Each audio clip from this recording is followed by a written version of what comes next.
চকুৰ সন্মুখতে বাঢ়নি পানীয়ে উটুৱাই নিলে এটি গৃহ।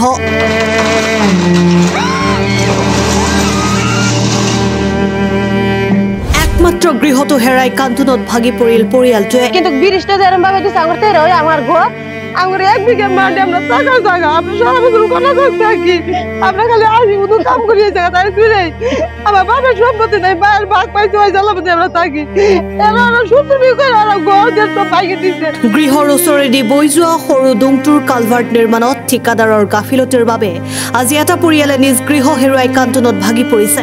সবাই কৰছিল পানি ডাইৰেক্ট কৰে কোনটাই বাড়ি গেছে সবাই কোয়া বস্তিৰ মানুষ। উল্লেখ্য যে বৰবাগান গাঁও পঞ্চায়তৰ অন্তৰ্গত কাৱাডাঙা গাঁৱৰ অতি দৰিদ্ৰ হাজৰা খাতুনৰ পৰিয়ালটোৰ আৰ্থিক অৱস্থা খুবেই দুৰ্বল।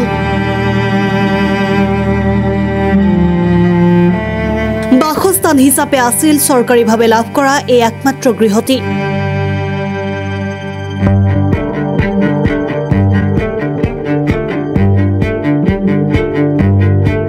কিন্তু নিয়তিৰ কি লীলা, সেয়া বাঢ়নি পানীয়ে উটুৱাই লৈ গ'ল।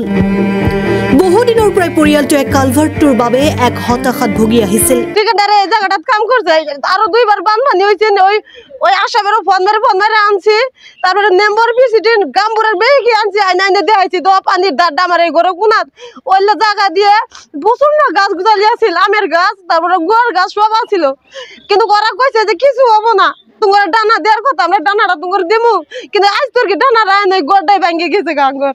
কিয়নো কালভাৰ্ট নিৰ্মাণত অলপ বেকা হোৱাত পানীৰ সোঁত আহি পৰিয়ালটোৰ একমাত্ৰ গৃহৰ নিচেই ওচৰত খুন্দা মাৰে, ফলত খহনীয়াৰ সৃষ্টি হয়।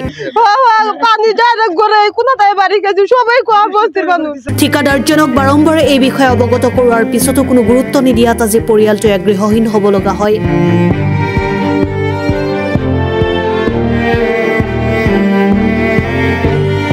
ঘটনাস্থলীত গাঁৱৰ গাঁও প্ৰধানৰ লগতে প্ৰাক্তন পঞ্চায়ত সভাপতি উপস্থিত হৈ ঘটনাৰ বুজ লয়। ব্রিজ আনছে ব্রিজ যেটা খেলা কইছে 2 মেরে বলা ডানা দিব কিন্তু এর মধ্যে আমরা ডানা পাইনি কিন্তু ব্রিজটা যেরকম ভাবে দিছে আমার ঘর আমার 1 বিঘা মাটি আমরা থাকার জায়গা আমরা সারা বছর কোনো থাকি আমরা খালি আসি উদু কাম করিয়ে জায়গা তাই ফিরে আমার বাবার সম্পত্তি নাই বাইরের ভাগ পাইছে ওই জ্বালাপতি আমরা থাকি এরা সুতুমি করে ওরা ঘর দিয়ে সব ভাঙিয়ে দিছে। কামটা কেরা করছিল? সবাই করছিল। আসলে এই কামটা এবার করার জন্য কি ঘরটা আসলে ভাঙছে? পানি ডাইরেক্ট করে কোনটাই বাড়ি গেছে সবাই কোয়া বস্তির মানুষ সকাল করে দুই সাইডে ওই যে বাউন্ডারি দেওয়ার কথা ছিল ওরা দেয় নাই কেউ না আমরা গরিব মানুষ আমরা দিন কামাই দিন খাই আমরা কিন্তু বহুত মাসের সম্পত্তি আছে সম্পত্তির লোভে আঙ্গুরে এক জায়গা সরকারি দেওয়া ঘর মোটে 10 বছর নালা হয়েছে ঘরটা নতুন করি অন্য কোনো ইনকাম নাই না ইনকাম নাই মায়ে ভেতরা তুলে খা। সরকারের কাছে কি কবেন না সরকারের কাছে এটাই অনুরোধ আঙ্গুরে যেন আমরা এই মাটির এই জায়গা খানি যেন আমরা পৃথিবীর জায়গা পাই আর আমার মায়ের ঘরটা কিভাবে গেছে কিভাবে করে তুলে দিব এই ব্যবস্থা সরকারের করুক এই আঙ্গুর অনুরোধ। ঠিকাদারে এই জায়গাটাত কাম করছে আরো 2 বার বানপানি হয়েছে ওই আশাবেরও ফোন মেরে আনছি তারপরে নেম্বর প্রেসিডেন্ট গাম্বুরের বেগি আনছি আইনে দেখাইছি দোয়া পানির দাঁড় আমার এই ঘরে কোনাত ওইলে জায়গা দিয়ে প্রচন্ড গাছ গুজালি আছিল আমের গাছ তারপরে গোয়ার গাছ সব আছিল কিন্তু ওরা কইছে যে কিছু হবো না তোমার ডানা দেওয়ার কথা আমরা ডানাটা তোমার দেবো কিন্তু আজ তোর কি ডানা রায় নাই গড়টাই ভাঙে গেছে গাঙ্গর না জায়গা নাই কি আঙ্গর আঙ্গুর এটুকি মারি আঙ্গর। একচুয়ালি এখেত দুখীয়া মানুহ আৰু মোৰ আপতি অৰিজ মানুহ। কথাটো হ'ল যে আজি 2 বছৰ হ'ল এইটো অৱস্থাত জৰাজীৰ্ণ হৈ আছে। আমি পঞ্চায়তৰ তৰফৰ পৰা যোৱাবাৰ চেঞ্চাছ খুলিম বুলি এটা আশা এটা আছিল কিন্তু চেঞ্চাছটো খোলা নাছিল। ভাবিছিলোঁ নতুন আইডিয়া এটা খোলাই দিম বুলি ভাবিছিলোঁ কিন্তু ইতিমধ্যে যিটো চৰকাৰে অসম চৰকাৰে আমাৰ চেণ্ট্ৰেল চৰকাৰে এটা সিদ্ধান্ত গ্ৰহণ কৰিছে যে যিহেতুকে ইতিমধ্যে খুলি দিয়াৰ লগে লগে 1 নম্বৰত আমি নতুন এটা আইডিয়াৰ ব্যৱস্থা এটা কৰাই দিম। আৰু ইতিমধ্যে মই অলপ আগত আহি দেখা পাইছোঁ যোৱাকালি আহিছিলোঁ মই আহি ইয়াতে ফটো মাৰি মই মণ্ডল অফিচত পঠাই দিছোঁ আমাৰ গাঁওবুঢ়া চাবুকো পঠাই দিছোঁ। তাৰপিছত মণ্ডলে কৈছে যে হেৰি আপোনালোকে এখন এপ্লিকেশ্যন লিখক আৰু এখন ৰিপৰ্ট ৰেডি কৰি আমাৰ অফিচলৈ প্ৰেৰণ কৰক। আজিও মই আহিলোঁ আহি আকৌ মণ্ডল অফিচত যোগাযোগ কৰিলোঁ যোগাযোগ কৰাত মণ্ডল সাহেবে ক'লে যে আমাৰ ইয়াত এখন ফিল্ড অফিচাৰ আছে ভাৰ্গৱ জ্যোতি নাথ তেখেত আহিব আৰু তেখেত অহাৰ কাৰণে আমি ইয়াতে GPS ফটো ল'ব দিছে। আমি ইতিমধ্যে GPS ফটো লৈ লৈছোঁ। GPS ফটো লৈ তেখেতৰ হোৱাটছএপত আমি প্ৰেৰণ কৰিছোঁ।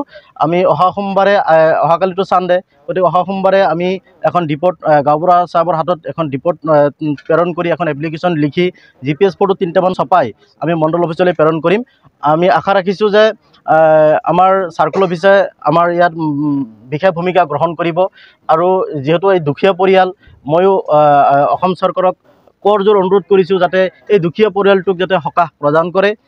তাৰ বাবে মই বৰবাগান গাঁও পঞ্চায়তৰ তৰফৰ পৰা কৰজোৰ অনুৰোধ কৰিছোঁ। লগতে আমাৰ পূব মঙলদৈ চাৰ্কুল অফিচাৰকো মই অনুৰোধ জনাইছোঁ যাতে এই দুখীয়া পৰিয়ালটোলৈ তেখেতে চকু মিলি চায়। মই এই কাৱৰডাঙ্গা গাঁৱৰে গাঁও প্ৰধান হয়।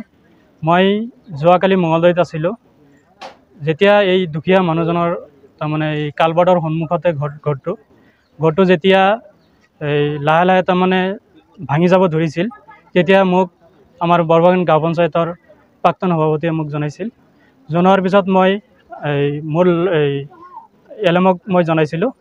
LMে ক'লে যে এই তাৰমানে ৰিপৰ্ট এটা লিখি ফটো এটা ছপাই কিনে HDCৰ ছিগনেচাৰ লৈ তাৰমানে দিলে আমি ফিল্ড ভেৰিফাই কৰি তাৰপিছত হেৰি কৰিম।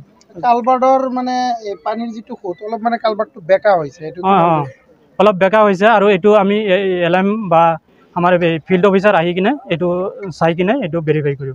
দৰঙৰ পৰা ছফিক আলমৰ ৰিপৰ্ট, বেকি এক্সপ্ৰেছ।